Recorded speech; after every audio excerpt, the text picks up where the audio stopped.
Pernah nggak sih kamu kehabisan uang padahal baru tengah bulan? Mau minta lagi sama orang tua rasanya malu. Tapi kalau nggak minta nggak bisa jajan. Anak rantau yang lagi ngekos pasti relate banget lah ya dengan hal ini. Dulu selama saya kuliah dan merantau, saya juga sering banget kayak gitu. Sampai pada akhirnya, saya mutusin untuk belajar lebih hemat dan ambil kerjaan part-time biar ada pemasukan tambahan. Setahun 2 tahun, akhirnya saya mulai terbiasa buat mengatur uang saya yang pas-pasan dari beberapa sumber pemasukan. Kebiasaan ini membuat saya mulai nyaman dan bisa hidup tenang. Nah, di video kali ini saya bakal mereview dan kasih beberapa highlight dari buku The Psychology of Money. Buku ini membahas tentang bagaimana hubungan manusia dengan uang dari sudut pandang manusia itu sendiri. Buku ini ditulis oleh Morgan Housel, pemenang 2 kali penghargaan bisnis terbaik dari Society of American Business Editor and Writer, dan pemenang dari New York Times Sydney Award. Salah satu kalimat yang paling saya suka dari buku ini adalah, untuk menjadi seorang yang kaya, kita tidak perlu menjadi pintar, karena mengatur uang adalah suatu soft skill. So, orang dengan pendidikan tinggi belum tentu mampu menggunakan uangnya dengan bijak. Beberapa orang menganggap uang adalah segalanya, tapi ada juga yang menganggap bahwa uang tetap tidak bisa membeli kebahagiaan. Nah, di buku ini, Morgan menyajikan 19 cerita tentang bagaimana cara seseorang mengambil keputusan dengan berbagai pandangan yang berbeda tentang uang. Dan tentu, hasil dari keputusan itu memberikan dampak yang berbeda-beda juga. Saya merangkum dalam 5 poin penting dan menurut saya menarik di buku ini. So, tonton video ini sampai akhir biar kalian mendapatkan keseluruhan insight-nya. Poin pertama, rich tidak sama dengan wealth. Meskipun dalam bahasa Inggris, rich dan wealth memiliki terjemahan yang sama, yaitu kaya dan kekayaan. Tapi, pada dasarnya dua kata ini adalah hal yang berbeda. Rich adalah kata yang tepat digunakan untuk menggambarkan ketika kamu membelanjakan uang untuk membeli mobil, perhiasan, dan barang-barang lain yang dapat memperlihatkan kepada semua orang. Sedangkan wealth adalah kekayaan di mana uangmu tersimpan dalam tabungan atau investasi, sehingga tidak terlihat oleh orang banyak. Nah, dari sini kita dapat belajar bahwa terkadang banyak orang yang ingin menjadi kaya karena ingin membuat orang lain terkesan dengan apa yang mereka punya. Justru, dengan mindset seperti itu, seseorang dapat terjebak dalam jurang keserakahan. Poin kedua, merasa cukup dan bersyukur adalah kunci. Dalam bukunya, Morgan menceritakan kisah Raja Gupta yang membeli saham secara ilegal.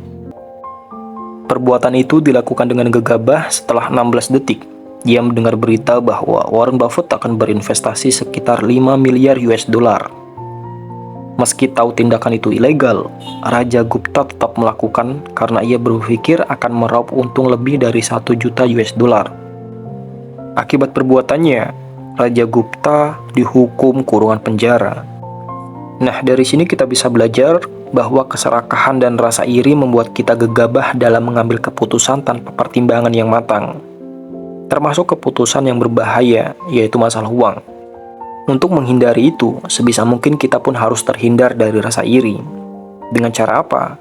Merasa cukup dan bersyukur. Dalam beberapa hal, orang dapat menjadi kaya bukan dengan memperbanyak pemasukan, tetapi dengan memperbanyak rasa syukur. Poin ketiga, mendapatkan uang dan mempertahankan uang adalah dua hal yang berbeda. Dalam bukunya, Morgan menulis bahwa getting money is one thing, keeping it is another. Atau jika diartikan, mendapatkan uang adalah satu hal, menyimpannya adalah hal lain. Seringnya, kita selalu belajar untuk meningkatkan penghasilan, menambah uang dengan berbagai cara untuk menjadikan kita seseorang yang kaya. Hal ini dikarenakan untuk mendapatkan uang lebih banyak terdapat banyak cara. Sedangkan untuk mempertahankan uang hanya ada satu cara, yaitu memiliki mindset hidup sederhana. Mendapatkan banyak uang untuk memperoleh kekayaan dengan mempertahankan uang agar menjadi kaya memiliki dua pendekatan yang sangat berbeda dan berkebalikan. Ketika kita ingin mendapatkan lebih banyak uang, kita harus merasa optimis dan berani mengambil berbagai risiko yang ada. Sedangkan ketika kita ingin mempertahankan uang, kita harus memiliki mindset hidup sederhana dan rasa takut. seperti takut ketika uang akan habis dalam waktu sekejap ataupun ketakutan lain yang mampu menghabiskan uang yang kita punya. Dengan begitu, kita akan selalu berhati-hati menggunakannya. Poin keempat, keputusan tentang uang terkadang terjadi bukan berdasarkan laporan keuangan. Seringnya keputusan kita dalam menggunakan uang didasarkan bukan karena laporan keuangan ataupun data-data yang pasti.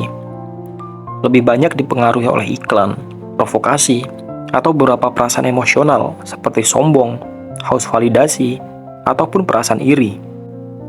Maka, tidak jarang beberapa keputusan penting dilakukan di meja makan atau saat meeting, ketika orang-orang berkumpul atau saling mempengaruhi. Kebiasaan ini tentu kurang baik bagi kita. Uang yang seharusnya kita gunakan untuk keperluan dan kebutuhan, kita malah digunakan untuk hal lain yang kurang berguna dan menjerumuskan kita pada arah konsumtif. Poin kelima, pengalaman memiliki peran dalam keputusan keuangan. Pengalaman seseorang bisa mempengaruhi dalam keputusan menggunakan uang yang mereka miliki. Dalam bukunya, Morgan memberikan contoh cara memandang pasar saham bagi orang yang lahir pada era 1970 dan 1950 saat itu tentu berbeda. Pada usia remaja, orang-orang yang lahir saat tahun 1950-an memandang pasar saham bukanlah jenis aset yang memberikan banyak keuntungan. Hal ini dikarenakan pada masanya pasar saham hampir tak mengalami pertumbuhan. Berbeda dengan generasi 1970, di mana pada saat ini pasar saham bahkan naik sampai 10 kali lipat. Setiap orang tentu memiliki latar belakang masing-masing yang berbeda, sehingga ketika seseorang mungkin mengambil keputusan keuangan yang menurut kita tidak umum, bisa jadi hal itu didorong karena masa lalunya. So, kita nggak boleh langsung ngejudge orang lain. Nah, itu dia beberapa pelajaran yang bisa saya ambil dari buku The Psychology of Money, buku yang merupakan international bestseller, termasuk 10 buku terlaris di Amerika Serikat versi Amazon dan telah diterjemahkan ke dalam 26 bahasa. Kalau saya boleh menilai, secara garis besar tentu buku ini sangat insightful, memberikan kita bagaimana cara menilai uang dari berbagai sudut pandang. Morgan sebagai penulis mampu menceritakan kisah-kisah menarik dengan sederhana, tapi punya makna yang begitu besar. Bisa saya bilang juga, buku ini berhasil mengubah gimana cara saya dalam memandang uang, bahwa ternyata ada faktor-faktor psikologis yang berperan sebegitu pentingnya dalam pengambilan keputusan terkait keuangan. Oke, thank you buat kalian yang udah nonton video ini. Semoga ada manfaatnya. Bagi kalian yang suka, jangan lupa untuk like, komen, subscribe. Thank you.